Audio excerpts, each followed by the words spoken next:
educación física a nivel primaria y de la maestría en psicomotricidad. Realiza intervenciones con adultos y adultos mayores, utilizando técnicas y métodos psicocorporales en la búsqueda de mejorar la salud física de la persona y contribuir al desarrollo de la autoconciencia por el movimiento. Nadia, muchísimas gracias. Hola a todos, buenos días. Es un gusto acompañarlos en este evento. Voy a estar coordinando esta mesa, en la cual contamos con la presencia de tres personas, tres doctores que son investigadores en psicoanálisis y movimiento. Voy a presentar primero a la doctora Lucía Blanco. Ella va a ser la primera en participar. Les voy a leer un poquito su currículum. Se considera nutrióloga del alma, conferencista internacional, conductora de programas por internet, facilitadora y didacta de biodanza, autora de libros de desarrollo humano y habilidades de vida, con más de 35 años de trayectoria docente. Se considera psicóloga de profesión y maestra de vocación, certificada como coach ontológica empresarial y de equipos, consultora empresaria, grafóloga, numeróloga y sanadora holística. Ha sabido conjuntar el mundo académico del conocimiento con el de la sabiduría espiritual, el mundo laboral y empresarial con el individual y humano, y el ámbito laboral con el arte. Sus dos grandes pasiones, la docencia y la danza. Ella es nuestra primera intervención de esta mesa. Solo quiero mencionarles que la mesa tiene por objetivo mencionar o tocar el tema de la culpa. Y el tema de la maestra Lucía es exactamente este: la culpa, inhibidor del placer. Viene con la presentación maestra, entonces le cedo la palabra para que nos comparta su trabajo. Muchas gracias, Nadia. Y bueno, pues un placer. Muchísimas gracias al CIES por este espacio. Justamente voy a hablar de la culpa, inhibidor del placer. Dice Rolando Toro que en el ser humano la sexualidad está asociada al placer. No hay ningún placer que no surja en lo más profundo del impulso hacia la vida. Hoy pretendo hablarles desde una perspectiva metapsicológica para abordar desde dos ámbitos, la psicología y el desarrollo humano, y hablarles un poco de lo que considero la nutrición del alma como una teoría de desarrollo humano, y desde ahí abordar el placer y la culpa para poder llegar a conclusiones. Básicamente el objetivo que tendría el día de hoy es que puedan identificar en la culpa un mecanismo de defensa y reconocer a través de la metapsicología cómo el placer y la culpa son excluyentes entre sí. Y quiero comenzar por una historia que cuenta Humberto Maturana, biólogo, justamente acerca de la culpa. Dice: un día en invierno me vino a visitar mi pequeño nieto, que entonces tenía 5 años. Él ve muy mal, tiene que usar lentes gruesos y ese día llegó bien abrigado. Jugando en el jardín se cayó a la piscina en la parte honda, se hundió, pero volvió a la superficie gracias al aire acumulado en sus ropas y rápidamente se sujetó del borde de la piscina. Gritó pidiendo auxilio, corrí a la piscina, lo saqué y le dije: felicitaciones, te solo. Todavía profundamente asustado y temiendo algún castigo, me dijo que todo había sido un accidente. Por supuesto que fue un accidente, le contesté, pero te salvaste solo. Solo tuve que ayudarte a salir de la piscina. Cuando en la tarde vino de visita su hermana, corrió hacia ella y le contó radiante y orgulloso: me caí a la piscina y me salvé solo. No se sentía culpable. No había desarrollado miedo al agua, no había perdido la confianza en sí mismo. Y bueno, esta historia me da pie a decir que nadie nace con culpa ni con miedo. En realidad, vamos a ver cómo esto de alguna forma es un recuerdo y a partir de algo que ocurrió antes, se genera en el presente. Sigmund Freud cita en Más allá del principio de placer, dice, en cambio, nos agregaríamos gustosos a una teoría filosófica o psicológica que supiera decirnos cuál es la significación de las sensaciones de placer y displacer, para nosotros tan imperativas. Pero desgraciadamente no existe ninguna teoría de este género que sea totalmente admisible. Y hace 100 años me parece que el desarrollo humano se seguía viendo como parte de la psicología. Es más, hace 100 años no se hablaba de desarrollo humano. Y desde esta perspectiva quiero tomar y citar a Rudinesco, que explica que la metapsicología, término creado por Freud en el 1896, designaba el conjunto de su concepción teórica y la distinguía de la psicología clásica. El enfoque metapsicológico consiste en la elaboración de modelos teóricos que no están directamente vinculados a una experiencia práctica o a una observación clínica. Se define por la consideración simultánea de los puntos de vista dinámico, tópico y económico.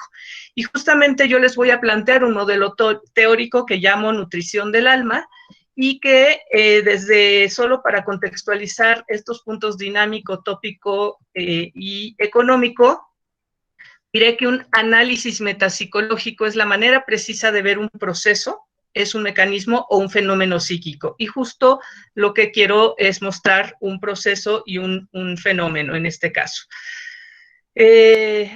De estos 3 puntos me quiero centrar en la parte económica, que tiene que ver con cómo cambian las investiduras energéticas y qué ocurre. Es lo que Freud llamaba la polaridad económica del placer y el displacer. Y desde esta polaridad quiero partir de la premisa de que el desarrollo humano no pertenece a la psicología y forma un mundo aparte. La psicología, si bien tiene que ver con el estudio de la mente, de las emociones, propiamente de la psique, el desarrollo humano me parece que va más hacia el alma, y aunque psique, desde su etimología, es alma, en realidad la parte cognitiva de la psicología se enfoca más a la parte de la cognición.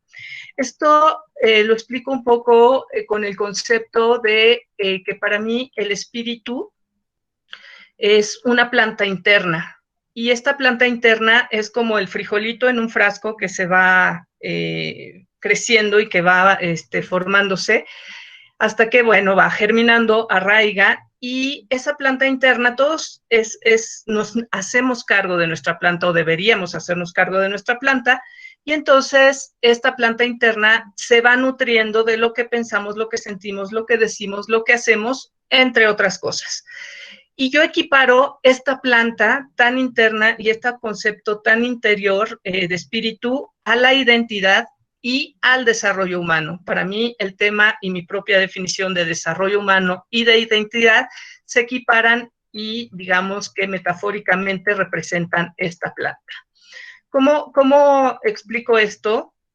Si pensáramos que la nutrición del alma es como este iceberg, tendremos un mundo externo, que es el que se ve, y un mundo interno, que es el que no se ve y que habita en el interior de cada uno. Esta línea que se ve en medio para mí es el cuerpo, y por eso cuando el cuerpo se mueve, o el cuerpo, pues sí, se mueve, porque trabajo con la danza, afecta a ambos mundos.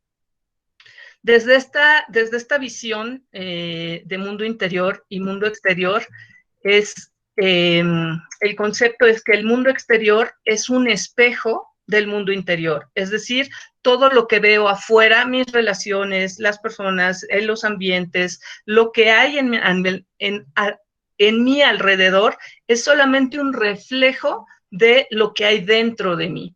Y justamente el verlo afuera me permite conocerme e ir hacia adentro. Esto, desde la teoría, es este modelo que le llamo modelo de identidad psíquica. Este círculo que está al centro representaría esta planta que les platicaba hace rato, y ahorita no me voy a detener tanto este modelo, solo quiero que sepan que es un modelo teórico, que justamente desde aquí hago la interpretación metapsicológica, y que toda esta parte que es el mundo interior, parte de las creencias que se transforman en lo que veo y en lo que siento. Las sensaciones son corporales, como se me puso la piel de gallina o se me hizo un nudo en la garganta. Todas esas son sensaciones y son en el aquí y en el ahora. Y esto da pie a lo que siento, a mis emociones, actitudes, motivaciones, que se reflejan en el mundo exterior, en lo que hago. Para mí, la psicología pertenece al mundo exterior y en el tema de los comportamientos, y habla de personas, que desde la definición de Jung nos habla de la máscara, ¿no? La cara que damos a los demás. Mientras que el desarrollo humano para mí pertenece al mundo interior y justo tiene que ver con la construcción de la identidad. Habla de individuos y la psicología trabaja, o el objeto de estudio es la personalidad, mientras que del desarrollo humano sería la identidad. Desde esta concepción, el placer lo ubico como una sensación. El placer es una sensación, se siente en el cuerpo y es, por tanto, aquí y ahora. Mientras que la culpa es una emoción y es una emoción que además se genera con una recriminación del pasado. Desde esta explicación de lo que es la nutrición del alma, voy a tomar dos elementos que utilizo para su propia sustentación, que son la filosofía y la biodanza, y solo voy a tomar un aspecto de cada una y compartirles que la nutrición del alma para mí es una parte del desarrollo humano en donde identifico 4 elementos importantes en el desarrollo humano. La parte endógena y exógena, es decir, una parte interior y una parte exterior, lo interno y lo externo, que yo lo traduzco a mundos.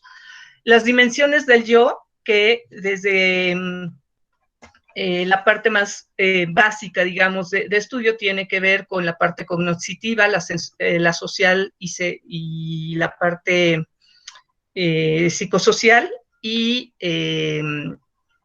pues está el conocimiento, lo social, la motricidad, la lingüística, pero hoy me quiero centrar particularmente en la sexualidad. Están las etapas de vida y la dualidad. Esta dualidad que equiparo a lo que Freud llama la polaridad, y que ocurre algo interesante, es que la dualidad implica que la presencia de un elemento automáticamente implica la no presencia de su opuesto. Visto desde la filosofía, el placer tendría que hablar del hedonismo. Y aquí hay dos escuelas: la cirenaica, que se enfocaba en el placer como principal objetivo para llegar a la felicidad, y el epicureísmo, que se basaba en evitar el sufrimiento procurando la felicidad. La biodanza parte de 5 potenciales genéticos, uno de ellos es la sexualidad, y desde la biodanza la sexualidad tiene que ver con el placer, y el placer no propiamente de la sexualidad, sino de las cosas más sencillas de la vida, como sentir caricias, sentir contacto con las toallas, bañarse, texturas, el gusto de beber agua, acostarse, levantarse. Los pequeños placeres, aprenderlos a sentir, se van generando. Y también desde la biodanza, la culpa es un mecanismo de defensa.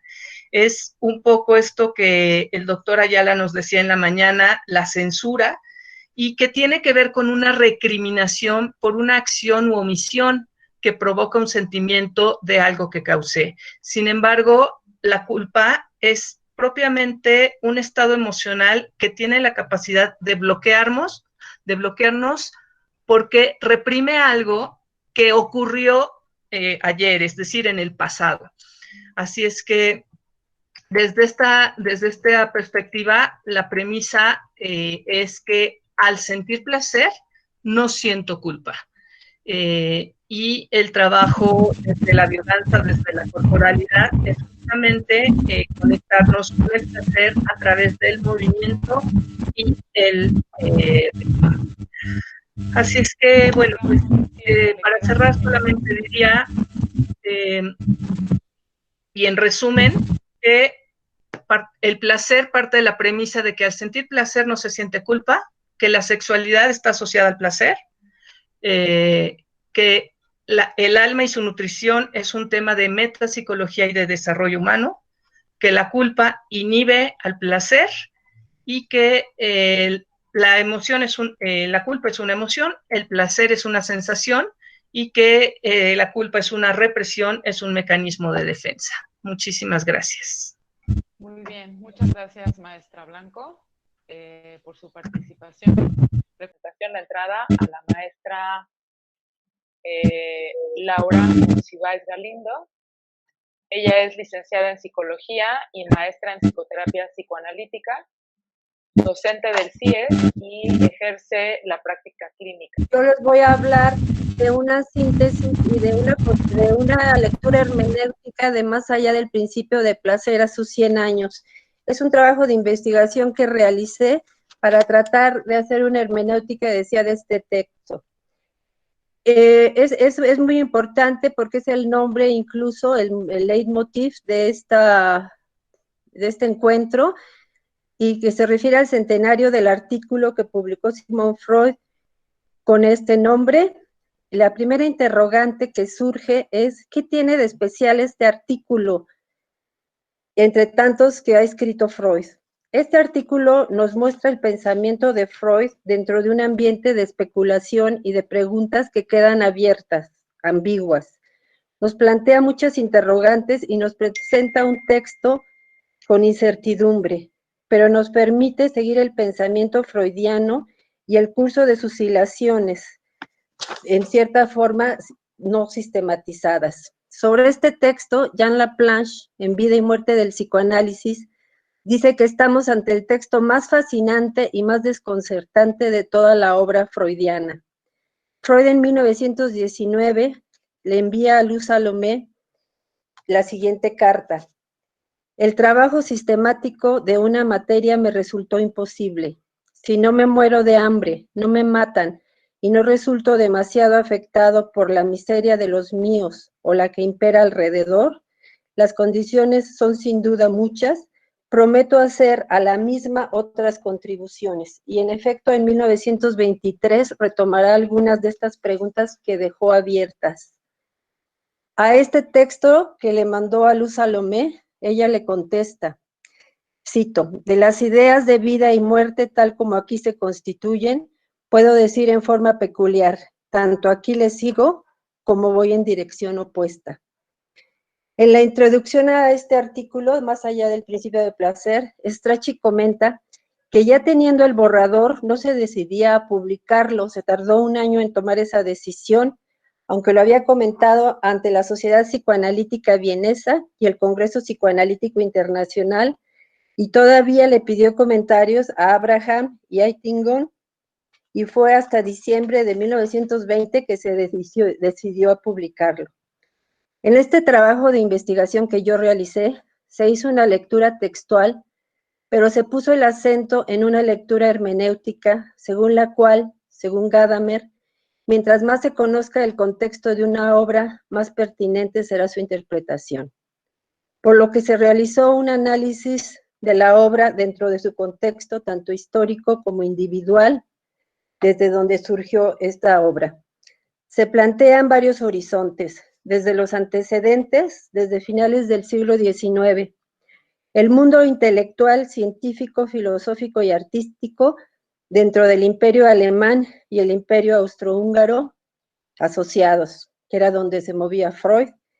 La ciencia había avanzado junto con la técnica desde la revolución industrial, pero ya algunos pensadores como Marx y Nietzsche habían señalado cómo la ciencia se había aliado al poder, se había vuelto utilitarista, más interesada que interesante, y que no implicaba el bienestar del hombre, sino la servidumbre hacia el poder. En las ciencias, esto me parece importante porque a veces decimos con quién está dialogando Freud y está dialogando con sus contemporáneos de científicos. En las ciencias, solo citaré del mundo alemán, está ya la teoría de la herencia de Mendel y Haeckel, que me parece muy importante porque él en su libro Las maravillas de la vida va más allá del darwinismo, de la evolución de las especies, y hace un planteamiento desde lo inorgánico hacia lo orgánico y lo orgánico hacia lo inorgánico, que será otro tema sobre el que disertará Freud en este artículo. En la psicología está la psicología experimental, fundada por Wundt y Fechner, que también son sus interlocutores en su intento de medir, y vamos a ver cómo Freud, decíamos, no contesta, sino plantea preguntas. Le sirve este tema de Fechner, de su medición, en cuestión de si hay una constancia, qué pasa si está la tendencia a cero, etcétera. Max Weber, que funda la psicología social, que también será otro interlocutor, porque Freud hablará del enfrentamiento del yo hacia una realidad que es apabullante. En la física, Planck ya había planteado la mecánica cuántica, que es otro tema que Freud retoma en cuanto a los quantums o cuantos. Y Einstein, pues, aparte de su teoría de relatividad, había hablado de cierta relación entre la masa, la energía y el calor. Otro horizonte es durante la guerra, y esto me parece importante porque nos plantea la situación de Freud cuando inicia la guerra. Dice, cito, estoy seguro de que ni yo ni los de mi edad volveremos a ver el mundo con alegría. Y más adelante dice, ya sé que la ciencia solo aparentemente está muerta, pero la humanidad parece estar muerta de verdad. Y esto también me parece relevante porque él le apuesta a la ciencia. Vamos a ver que la sublimación la trata de soslayo, pero él le apuesta a la ciencia. Y termina esta carta escribiendo, constituye un consuelo el que nuestro pueblo alemán sea el que mejor se ha portado en estas circunstancias, tal vez porque se siente seguro de la victoria. Es importante no juzgar con quién estaba, sino cómo se va a presentar ante el derrumbe en 1920. Durante la guerra hubo varios encuentros de médicos militares y psiquiatras para tratar la neurosis de guerra. Estos trastornos los había descrito ya Heródoto en el siglo V a.C. Durante las guerras napoleónicas también se había tratado del mal de la bala, y durante la revolución industrial en Inglaterra, Myers había hablado del shell shock, que también Freud va a retomar el tema del shock. Y hubo varios encuentros en que participaron algunos analistas como Ferenczi, Abraham, Jones y Tausk. También hay una participación de la escuela francesa, alumnos de Charcot, y empiezan a pensar cómo van a tratar estos trastornos que surgen de la guerra, principalmente en soldados, ahí está el interés, pero Freud no participa, y vamos a ver qué son sus interlocutores, ¿no? Porque toman, según el mal, algunos principios, los deforman, ignoran otros. Hubo un congreso al respecto en Múnich en 1918 y otro en Budapest, pero Freud no asistió. Pero está al pendiente y le escribe otra vez a Andrea Salomé, la medicina alemana de guerra empieza a utilizar del análisis e informa al respecto favorablemente. En la posguerra, en 1919, sí me importa decirles el panorama. Hay una derrota de este mundo alemán, con 9 millones de soldados muertos, 7 millones de civiles muertos, 20 millones de heridos, 6 millones de muertos de hambre, 40 millones por la gripe de 1918, mal llamada gripe española, y donde falleció la hija menor de Freud, Sofía. En 1920, cuando salió este texto, escribe Andrea Salomé, aquí no logramos ya estar alegres. Las circunstancias exteriores son también espantosas. Este es el contexto donde se escribe esta obra. Y me parece que es importante conocer este panorama del que emerge la obra. Por eso quiere puntualizar los principios de la neurosis traumática, porque les decía, él no participó, pero se estuvo manoseando, vamos a decir, algunas de sus teorías, incluso se editaron muchos libros.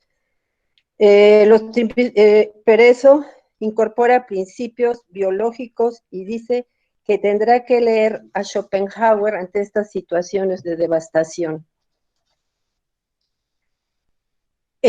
Por eso en este artículo Freud va a tomar anda volando en el ambiente, les decía como leitmotiv, la muerte. La muerte anda rondando en ese tiempo, precisamente. Elucida acerca, y bueno, llama la atención que siempre emplea hipótesis, elucidación, supongo, supuestos, ¿no? Es un texto lleno, les decía, de preguntas abiertas.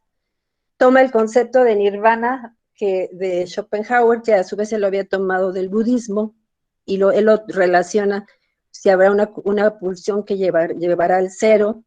Habla de la compulsión a la repetición, de la que ya también algunos filósofos habían hablado, como una condena, como puede ser un destino, o como en su caso, una promesa de éxito de sus hijos que están en la guerra, ¿no? Entonces, no necesariamente es condenante la compulsión a la repetición o el eterno retorno, como diría Nietzsche, que si no niega el principio de placer, todos estos temas que abordará, sí se da cuenta que interactúan. No niegan el principio de placer, pero se da cuenta que hay otras fuerzas y otras pulsiones. Toma también el sentido trágico de la vida, habla de la vesícula estimulante, o sea, eso es algo que le hace mucho ruido a algunos, pero que ya había sido tomado de la biología, decíamos, en su entorno. Y sí llama la atención que pasa muy rápidamente el arte. Él decía, le va más a la ciencia.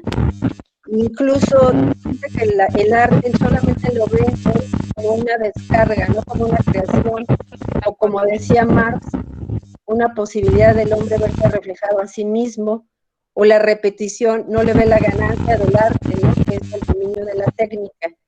Él dice un poco con nostalgia que lo único hermoso que ha hecho en toda su vida es el Leonardo, dice mi Leonardo. Entonces, yo pensé, ahora sí me haces favor, Fernando, que una alegoría que refleja esta situación. Fernando, ¿me puedes poner la imagen? Bueno, una alegoría que representa toda esta situación, que tendría que ver también con nuestro contexto actual, es la famosa Puerta del Infierno que hizo Rodin, y también él la tenía desde 1918, pero se decide a sacarla en 1920, y es la Puerta del Infierno de Dante, que dice, bueno, ahí nos dice, dejen aquí toda esperanza quienes aquí entran. Rodin puso hasta arriba el poeta. Él pensaba que el arte estaba en contemplación y por encima del infierno que está abajo, son esas pasiones desencadenadas, encontradas unas con otras, la destrucción, decíamos, es un mundo que se está cayendo, el mundo europeo, el mundo de la posguerra, las tres gracias que están arriba están derrotadas, pero en el caso de Freud, me parece que más va con la concepción que tenemos popularmente de que es el pensador de Rodin, llamado equivocadamente, porque para Rodin era la poesía. Incluso del epistolario con Andrea Salomé, él dice que a sus hijos les gusta Rilke, pero que él no entiende nada de esa sublimación. Entonces, bueno, yo quisiera nada más decirles que a partir del... Sí, me pareció, ya con esto termino, que es una alegoría que apela, así como la muerte de otros apela a la propia muerte, que fue el caso donde se escribe este texto, pues tiene que ver con nuestro tiempo y poner esta puntuación del poeta o el pensador, o sea, ¿quién será el que escribirá esta memoria? Gracias. Muy bien, muchas gracias a la maestra Laura Monsiváis. Y ahora doy el lugar a nuestro tercer participante.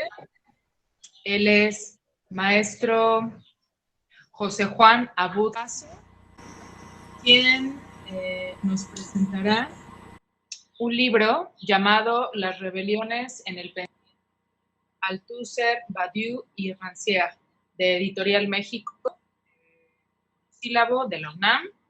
Y bueno, en este caso él presenta, les voy a mencionar un poco su currículum. Él es doctor en filosofía en la Facultad de Filosofía UNAM, con estudios en las universidades de París y Nanterre y Berlín, ambas en Francia. Es psicoanalista, está la maestría en terapia psicoanalítica en el CIES, profesor de la Facultad de Filosofía y Letras de la UNAM y de la Universidad Católica Lumen Gentium. Tiene varios artículos publicados en libros y revistas y acaba de publicar su primer libro. Juan José Abud Aso, le damos la bienvenida y le cedo la palabra. Hola, ¿qué tal? Agradezco al CIES estos minutos para presentar el libro. También le agradezco a la maestra Marta, al maestro Pepe, que me invitaron a participar, y obviamente a la doctora Nadia, a la doctora Lucía, a la doctora Laura, que estamos compartiendo mesa. Para mí es un orgullo y un honor. Momentos difíciles que estamos viviendo ahora, nada nuevo, como nos contaba hace unos momentos la doctora Laura. A Freud también le tocó difícil, y a quien no, así que la enfermedad, la vejez y la muerte es una realidad constante en la historia del ser humano, y esto pues hacemos planes, proyectos y quién sabe qué pase. Todo esto porque es apenas la primera presentación de este libro, que no he podido presentarlo en ningún lado. Empezando la pandemia me lo dieron, la editorial no ha hecho nada porque igual ni puedo hacer nada, no hay librerías abiertas, y apenas ahora voy a platicar un poquito de él. Se trata de un libro escrito entre 2006 y 2015, es decir, empieza a escribirse en pleno apogeo de lo que era la otra campaña, de lo que era el régimen chavista. Había un poco de optimismo en ese entonces, más que ahora. Estaba perdiendo López Obrador por un pequeño margen, y todos esos procesos fueron desgastándose, y de un optimismo volvimos a la desesperanza, esto que es cíclico en política. Y es de lo que trata este libro: cómo podemos incidir, transformar, qué significa un pensamiento de la transformación. Y en este sentido se trata de filosofía, que tiene muchísimo que ver con el psicoanálisis. Incluso podríamos hablar de filosofía postanalítica, ¿no? Nuestro pensar de los hombres y las mujeres no puede seguir como si el mundo exterior no contara para nada. De hecho, es una de las apuestas de este libro: combatir lo que llamo la filosofía de encierro, y estos investigadores que están nada más en su cubículo y el mundo pasa, si la realidad no se conforma con mi teoría, pues peor para la realidad, ¿no? A mí no me importa. No, una filosofía que es precisamente constructiva tiene que estar a la par de los acontecimientos, y en este sentido, pues una filosofía no puede ser igual después de cuestiones científicas como desde Copérnico, Galileo, hasta Newton, Einstein, Heisenberg. No puede estar o darle la espalda fuera de acontecimientos políticos, de la Revolución Francesa, la rusa, en nuestro país cuestiones como el zapatismo, etcétera, y ni descubrimientos artísticos tampoco.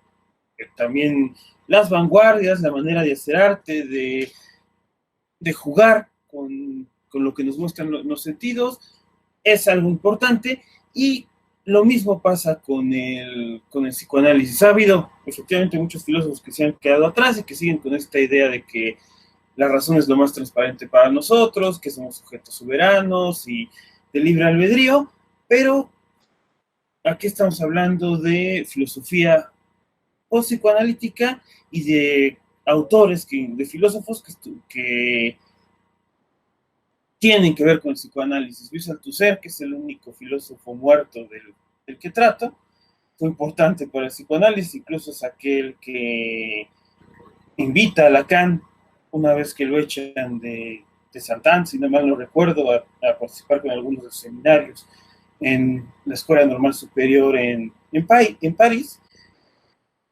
Mucho de su teoría de la ideología es a partir de las enseñanzas del propio Lacan.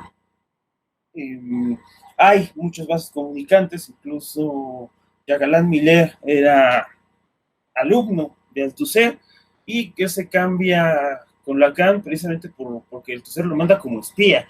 Le dice, oye, pues hay que estos seminarios, vete, ándale, ahí nos cuentas que están viendo, y pues el espía resulta que se vuelve para el otro lado. Y lo mismo pasa con Rancière, que trata la relación entre estética y política, como la percepción no es en solitario, no es pura, sino que está muy ligada, como Freud lo ha visto, a procesos del deseo, mecanismos sexuales, etcétera. Y por último, Badiou, que considera que no se puede llamar filósofo contemporáneo quien no haya atravesado la antifilosofía de Lacan, ¿no? Entonces, en este sentido, se trata de un libro que quiere sentar a la sociedad contemporánea en el diván, cómo se estructura nuestra forma de vida en nuestros días, pero poniendo especial atención precisamente a lo que rompe el discurso, a lo que trae novedades, a lo que estaba innombrado, a lo que disloca la situación, lo que transforma el mundo, ¿no? Esto, sobre todo sucede en 4 campos: en el amor, en el arte, en la ciencia y en la política. Me centro sobre todo en lo político, y tratando de constituir una apuesta de lo que significa ofrecer una nueva noción de verdad después del análisis. Y entonces, en este sentido, es en cierto modo una buena introducción al concepto de verdad en Lacan, reelaborado por Badiou, y como la verdad ya no es como la filosofía tradicional, que nuestros discursos se corresponda con la propia realidad, sino la realidad es aquello que hace un agujero en el saber, lo que transforma los propios saberes. Incluso aquí, que sí puedo dar rienda suelta a Lacanés, no así en la facultad, en el CIES es lo que me encanta, esterizar el propio conocimiento. Y eso implica todo un trabajo en política, incluso militante. No es fácil señalar que el rey va desnudo y que tenga efectos en que los demás te crean. Separar el acto político del berrinche es difícil. Entonces, ¿cómo se va a construir una verdad para finalmente desembocar en una ética de la verdad, que precisamente tiene que ver con la fidelidad a aquellas rupturas que suceden en nuestra vida, ¿no? Como diría Bukowski, busca aquello que amas y deja que te mate. Bueno, en el momento en que hay un proyecto compartido con una pareja en el que se experimenta la diferencia, en el que por el arte se descubren nuevas maneras, como en el arte rompemos con lo sensible tal como lo entendemos, ¿no? La música tiene novedades sonoras, la pintura novedades pictóricas y así, un proyecto amoroso en el que vimos la diferencia, como en ciencia descubrimos nuevos mundos, nuevos campos de estudio en la revolución, y en lo político cómo podemos vivir la igualdad de los seres humanos, ¿no? Y entonces la verdadera vida, la vida realmente humana, sería precisamente la fidelidad a estas rupturas, a aquello que disloca, que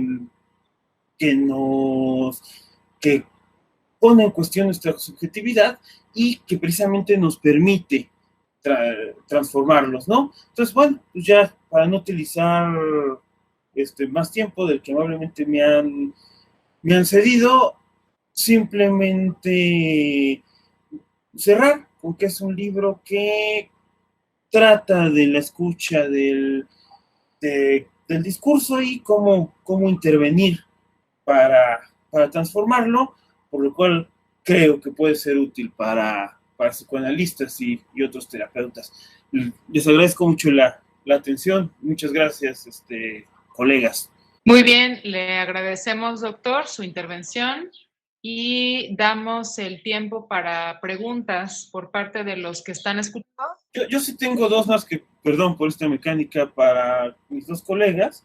Para la doctora Lucía, que trata de la biodanza, que es una disciplina interesantísima, me gustaría preguntarle cómo lo hace compatible o qué relaciones ve con el psicoanálisis, porque a veces el psicoanálisis se pasa para el otro lado, es muy sedentario, muy de acostarse, precisamente, y en cambio la biodanza parece que es el otro lado, ¿no? ¿Cómo ve estas relaciones? Se ve padrísimo porque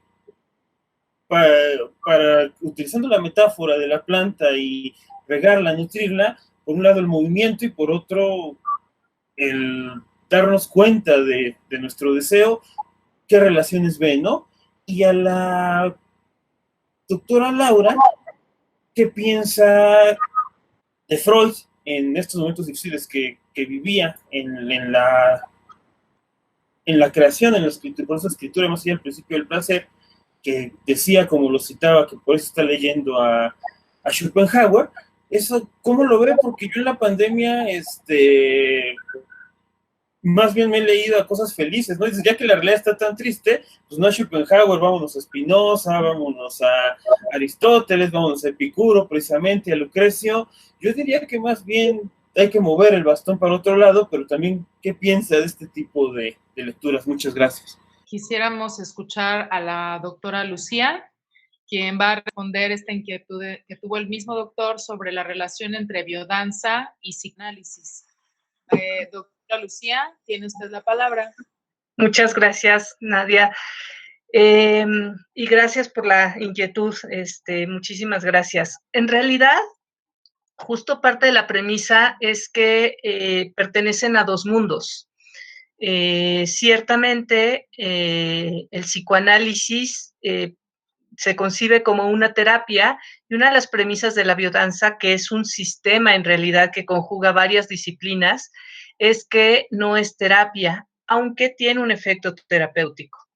El concepto de que no sea terapia es que de alguna forma el creador Rolando Toro, él era psiquiatra, trabajaba de hecho con pacientes psicóticos, era antropólogo, era poeta, y me parece que conjuga diferentes mundos y los concentra en la biodanza. Entonces, si bien la psicoterapia se enfoca en el pasado, ¿no? Y en entender lo que ocurrió en la persona y propiamente se centra, desde la definición de Rolando Toro, la terapia se centra en el malestar o en el síntoma, la biodanza no. La biodanza se centra en los 5 potenciales que tenemos, que él les llama líneas de vivencia. Y el desarrollo de estos potenciales es un enfoque en que si se centra la atención en el potencial, se desarrollan. Se busca desarrollar estos 5 potenciales genéticos básicamente con la idea de construir relaciones sanas, de diferenciar lo tóxico de lo sano, de conectarnos con la vitalidad y la energía de vida. Y en realidad el sistema biodanza es y bueno, del placer y del disfrute, ¿no? Que se trabaja desde la línea de la sexualidad. Entonces, por eso yo cuando tomo la biodanza como uno de los ejes principales de la nutrición del alma, ubico que se parte de que lo que ya hiciste solo te puso en el lugar donde estás hoy. El punto es, de aquí en adelante, cómo quieres construir tu vida, en quién te quieres convertir y cómo quieres ser. Entonces se centra más en la salud, y por eso el concepto de nutrición me es muy importante, en lugar de en el malestar. Entonces, y para mí el psicoanálisis entra en el mundo de la psicología, que es el mundo exterior, desde donde lo concibo, mientras que la biodanza es perteneciente al desarrollo humano, porque se enfoca en la identidad más que en la personalidad. Básicamente esas son más diferencias que similitudes, pero bueno, desde ahí también a mí me surgió como esta parte de separar los mundos y de reconocer que los primeros trabajos de desarrollo humano, quienes empiezan a hablar de él, que fue, por ejemplo, Erikson y Fromm, todavía lo hacen desde una mirada del psicoanálisis. Y hay cosas que no acababan de encajar, porque para mí es claro que no es psicoanálisis y que es otro mundo.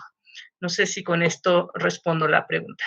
Sí, es que de lo que nos hizo pensar el profesor, nos decía de las filosofías. A mí me parece muy importante, no hay consejos, no hay fórmulas, pero hay algunos filósofos vivos, ¿no? Por ejemplo, Gabriel Marcus, que estuvo hace poco en México, y Marco Gué, hablan, por ejemplo, del no espacio que vivimos. Y este Gabriel Marcus habla de no tener la ilusión, o sea, estamos paralizados por el miedo. Entonces podríamos, hablando del psicoanálisis, querer irnos al ascetismo y a la estimulación cero. Y creo que hay que abrazar la incertidumbre. Y Gabriel Marcus dice que distingamos en que los medios virtuales no son reales, en tanto que no exista el vínculo real, y ante los muertos que tenemos, lo que piden sus parientes es que tienen nombre, apellido y historia, ¿no? Que entonces creo que sí, son momentos difíciles, pero apostarle a la incertidumbre de la vida, ¿no? Y precisamente si gravita la muerte, hay que estar vivos, activos y vinculados, y saber que esta es una opción, pero no es un facto, ¿no? La comunicación digital. Entonces todos los demás son seres vivos y nos corresponde hacer el vínculo y la memoria. Muy bien, gracias, doctora Laura. Y sobre poder explicar, transformar el discurso, maestra Tere Moreno, usted pregunta, ¿es para el doctor José? Pasa un poco como con la práctica psicoanalítica, de que el discurso automático, llamado libre, aunque cuando estamos tanto de analizantes como de analistas nos damos cuenta de que tiene todo menos de libre, que en realidad está regido por la repetición, por aquello que se va repitiendo, ¿no? Y así como en psicoanálisis buscamos descolocar al paciente precisamente para empezar a relacionarse aclarar su deseo y a relacionarse con su propio discurso de una manera diferente, que precisamente pase al acto, como decía Lacan, en hacer cosas que no tienen nada que ver con las coordenadas coordenadas de acción que su propio discurso le imponía. En el libro trato estas transformaciones no solamente en el psicoanálisis, sino estas deslocaciones que suceden en la historia, ¿no? En ciencia es muy clara con las revoluciones científicas, los cambios de paradigma, estos periodos de revoluciones científicas en los que se corta con la repetición de la ciencia normal, y sobre todo analizo estas transformaciones en política, como cada vez que hay alzamientos en los que las personas dicen ya basta, ya no soportamos las jerarquías tal y como son, y entonces obreros, mujeres, indígenas, estos sujetos que no podían hablar porque la propia estructuración del discurso los condena al silencio. Veamos, por ejemplo, la situación en México de la mujer indígena, cuya sonoridad, su voz tiene una sonoridad nivel 0, a diferencia de un empresario, hombre blanco, que tendría una sonoridad máxima. Se trata de cambiar precisamente los discursos para descolocarlos también, y que estos sujetos condenados al silencio puedan empezar a hablar y precisamente llevar a cabo transformaciones. Muy bien, muchas gracias, doctor. Y pues quiero agradecer a los ponentes